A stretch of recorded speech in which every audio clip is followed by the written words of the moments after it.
உங்கள் பேர் என்ன? பேர் சொல்லி பார்த்தா, உங்கள் பேர் இங்கே இல்லை, நீங்கள் மோட்சத்தில் போக முடியாது, நீங்கள் நரகத்துக்குள்ளே தான் போகணும். அக்னி கடல்.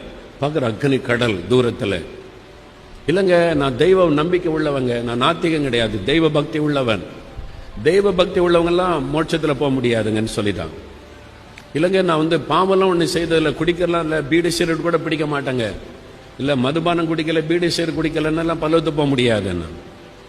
இல்லைங்க, நான் வேலையிலலாம் ரொம்ப உண்மையாக இருந்தேங்க, யார்கிட்ட லஞ்சம் வாங்கலை, உண்மையாக இருந்தேன்.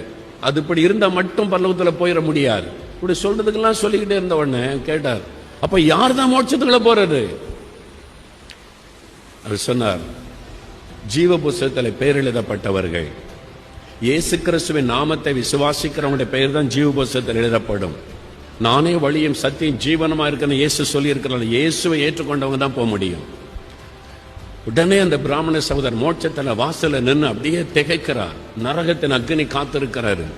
அவர் அப்படியே கதறிக்கொண்டு சொல்லுங்க, அப்படியானால் நான் இன்றைக்கு நரகத்திற்கு போவதற்கு காரணம், என் பக்கத்தில் ஒரு கிறிஸ்தவன் பல வருஷமா என்னுடைய நண்பனாய் இருந்தான், என் கூட வேலை பார்த்தான், என் கூட உட்கார்ந்து சாப்பிட்டான், எங்க வீட்டுக்கு விருந்துக்கு வந்திருக்கிறான், அவன் இந்த இயேசுவை பற்றி எனக்கு சொல்லவில்லையே.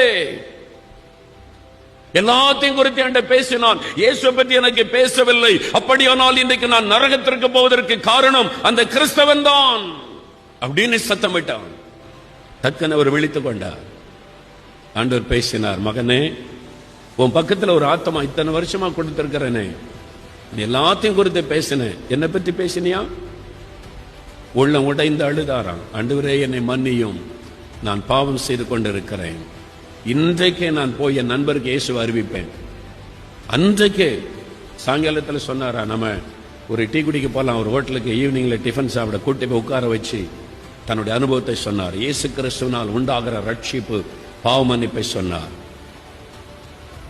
ஆண்டவர் ஒரு நாள் மோட்சத்தின் வாசல்ல சில இந்துக்கள் கதறும் போது சொல்லுவாங்க, என் பக்கத்து வீட்டில் ஒரு கிறிஸ்தவன் இருந்தானே, எனக்கு சொல்லியிருந்தா நான் இயேசு வைத்துக் கொண்டிருப்பேனே.